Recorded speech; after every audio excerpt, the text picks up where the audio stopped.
नमस्कार, मैं हूं आपके साथ नेहा परिहार और आज हम बात करने वाले हैं राजस्थान की राजनीति के उस चेहरे की जो हार के बाद भी सबसे ज्यादा चर्चा में है। और वो चेहरा कोई और नहीं, नरेश मीना का है। जी हाँ, क्या सच में 2028 में तीसरा मोर्चा खड़ा करने की तैयारी हो रही है? क्या कांग्रेस बीजेपी दोनों के लिए एक बड़ा खतरा साबित हो सकता है या फिर सिर्फ बीजेपी के लिए? और कोर्ट में 12 दिसंबर की सुनवाई, क्या ये टर्निंग पॉइंट होगा? पूरी कहानी समझाते हैं आपको। अंतः उपचुनाव में हार के बाद ऐसा लगा था कि नरेश मीना जो है वो शांत हो जाएंगे, लेकिन बिल्कुल इसके उलट हुआ।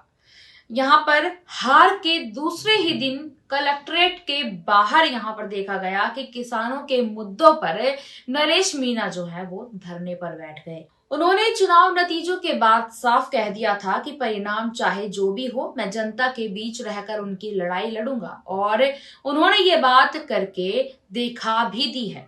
2 महीने से वो जो है लगातार किसानों के मुद्दों पर बात करते नजर आए और यहाँ पर वंचितों की आवाज को उठाते भी नजर आए हैं। बेरोजगारों की समस्याएं सब कुछ उठाते वो दिखे। यहाँ पर धरना 24 घंटे में खत्म हुआ क्योंकि प्रशासन जो है वो नरेश मीना की बात मान गया। लेकिन संदेश साफ था, नरेश मीना हार कर भी मैदान से बाहर बिल्कुल भी नहीं हुए। अपने समर्थकों के बीच हाल ही में उन्होंने एक बड़ा बयान भी दिया था। 2028 में मैं तीसरा मोर्चा खड़ा करूंगा, वो इस बात को लगातार कह रहे हैं और बार बार कह रहे हैं। अब बड़ा सवाल है, क्या राजस्थान में तीसरा मोर्चा जो है वो संभव है? स्थिति देखिए, हनुमान बेनीवाल की आरएलपी सिंगल भी एमएलए जो है नहीं है और यहाँ पर बाप पार्टी की बात करें तो मौजूद है, और पर इतनी मजबूत नहीं कि बीजेपी कांग्रेस को चुनौती दे सके। ऐसे में नरेश मीना का दावा, राजस्थान का नया तीसरा मोर्चा जो है नरेश मीना यहाँ पर खड़ा करते नजर आएंगे। नरेश मीना जो है फ्रंट में राजनीति में तूफान ला सकते हैं, ये भी उम्मीद यहाँ पर जताई जा रही है। आपको याद होगा समरावता हिंसा जो हुई थी, एसडीएम को थप्पड़ मारने का जो एक आरोप नरेश मीना के ऊपर लगा था, लंबा जेल प्रवास, फिर हाल ही में झालावाड़ की घटना पर एक और गिरफ्तारी। मतलब नरेश मीना की जो राजनीति है संघर्षपूर्ण भी है और आक्रामक भी है और वो बदल नहीं सकते हैं बिल्कुल भी।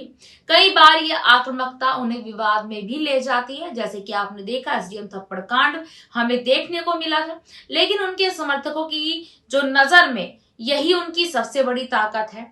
अंतः उपचुनाव के दौरान उन्होंने सीएम भजनलाल शर्मा और पीएम मोदी पर की गई आपत्तिजनक टिप्पणी के जो कारण यहाँ पर थे, उनके खिलाफ एफआईआर दर्ज हुई नरेश मीना पर। सरकार के अधिवक्ता ने उनकी जमानत रद्द कराने की अर्जी भी लगा दी है। इसी बीच आपको बता दें कि यहाँ पर बीजेपी सरकार से नहीं चाहते हैं कि नरेश मीना जेल से बाहर आए। 12 दिसंबर को इसकी बड़ी सुनवाई होनी है और यही तारीख तय करेगी कि वो राजनीति में और आक्रामक होंगे या फिर नहीं। 12 दिसंबर को नरेश मीना की जमानत को लेकर एक बड़ा फैसला यहाँ पर आने वाला है। कानूनी लड़ाई में उलझ जाएंगे या फिर राजनीतिक लड़ाई में उतरेंगे? नरेश मीना ने एक पोस्ट डालकर सरकार पर बड़ा वार किया था।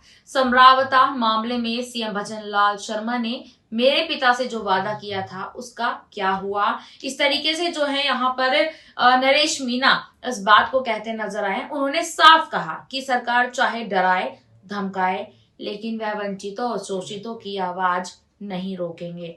ये बयान दिखाता है कि मीना अब सरकार के खिलाफ सीधी सीधी लड़ाई मोड़ में है। क्या आप वाकई में तीसरा मोर्चा वो अगर यहाँ पर खड़ा करते हैं तो क्या कुछ होता है?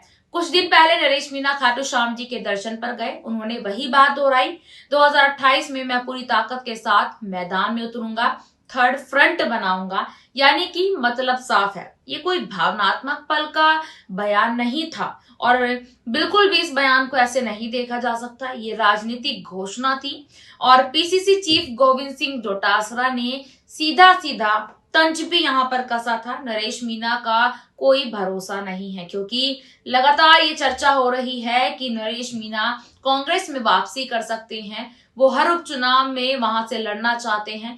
ये बयान बताता है कांग्रेस को डर है नरेश मीणा पार्टी में अगर आए तो समीकरण जो है पूरी तरीके से वो बदल जाएंगे, इसीलिए कांग्रेस उन्हें अंदर लाने के मूड में बिल्कुल भी नजर नहीं आ रही है। आज की स्थिति की अगर बात की जाए तो बीजेपी जो है मजबूत है, कांग्रेस पूरी तरह से आक्रामक है, क्षेत्रीय पार्टियां कमजोर हैं, पर जनता में बेचैनी है क्योंकि विकल्प बहुत ही कम है, जिसकी वजह से लगातार नरेश मीणा की चर्चा राजस्थान में इस वक्त सबसे ज्यादा देखने को मिल रही है।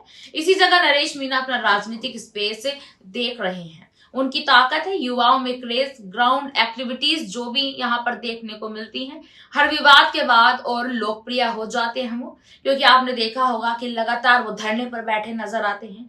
मीडिया में लगातार नरेश मीणा की जो चर्चा है वो कहीं ना कहीं यहाँ पर कमजोरी ये दर्शाती है, कानूनी केस, अत्यधिक आक्रामकता है, संगठन का अभाव है, लेकिन राजनीति चौंकाने के लिए ही होती है। इसी बीच बताते हैं आपको कि आने वाले कुछ महीने बहुत ही महत्वपूर्ण भी हो सकते हैं, क्योंकि 12 दिसंबर की जमानत सुनवाई ही है। क्या कुछ फैसला आएगा, हम लगातार आपको ये अपडेट भी देंगे। किसानों के नए आंदोलन, गांव गांव मीना को पैट और थर्ड फ्रंट की जो शुरुआती मीटिंग्स यहाँ पर जो है शुरू हो चुकी हैं। अगर कोर्ट से राहत मिलती है तो 2028 की तरफ नरेश मीणा कुछ पॉलिटिकल स्पीड में दौड़ते नजर आ सकते हैं। अगर 12 तारीख को उन्हें जमानत मिलती है, अगर नहीं मिली तो वो खुद को राजनीति का एक पीड़ित चेहरा बताते हुए यहाँ पर अपना बड़ा जन समर्थन जुटाएंगे। ये थी अंतः उपचुनाव के बाद नरेश मीणा की राजनीति की पूरी कहानी, शुरू से लेके आखिर तक। क्या राजस्थान की राजनीति में सच में तीसरा मोर्चा बनेगा? क्या नरेश मीणा गेम चेंजर साबित होंगे या नहीं, ये भी इस वक्त काफी बड़ा सवाल उठ रहा है। साथ ही साथ आपको बता दें कि जब भी नरेश मीणा का जिक्र होता है तो सचिन पायलट का जिक्र भी होता है। लगातार आपने कई खबरें देखी होंगी, यूट्यूब चैनल्स देखे होंगे, वीडियोस भी देखी होंगी और खबरों को पढ़ा भी होगा। क्या सचिन पायलट जो है वो नरेश मीणा को जेल से बाहर लेकर आएंगे? क्या उनकी कोई मदद करेंगे? क्योंकि यहाँ पर कहीं ना कहीं ये चर्चा तेज है कि नरेश मीणा जो है कांग्रेस में वापसी कर सकते हैं। अगर आपको भी ऐसा लगता है कि नरेश मीणा कांग्रेस में वापसी करेंगे, क्योंकि यहाँ पर बात हो रही है थर्ड फ्रंट की, लेकिन इस राजनीति में रातों रात कुछ भी हो सकता है। जैसे कि आपने एक वक्त देखा होगा कि महाराष्ट्र के विधानसभा चुनाव में रातों रात सरकार पलट गई थी, तो क्या राजस्थान में अंतः उपचुनाव के बाद नरेश मीणा कांग्रेस में वापसी कर सकते हैं या नहीं? कमेंट सेक्शन में अपनी राय साझा जरूर करें, वीडियो को लाइक करें, चैनल को सब्सक्राइब करें। धन्यवाद।